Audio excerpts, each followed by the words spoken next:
So this is a little bit about some of the stuff we shared with the staff.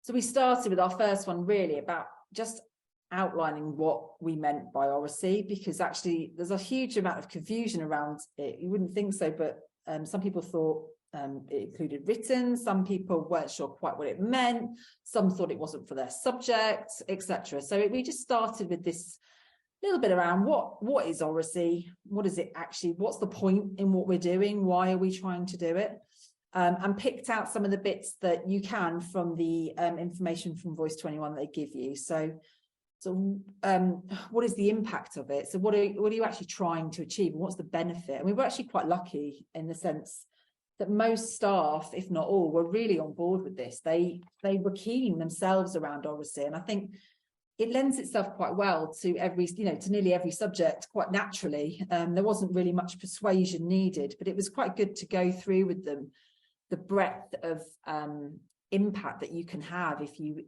put in place a really strong oracy education within your schools.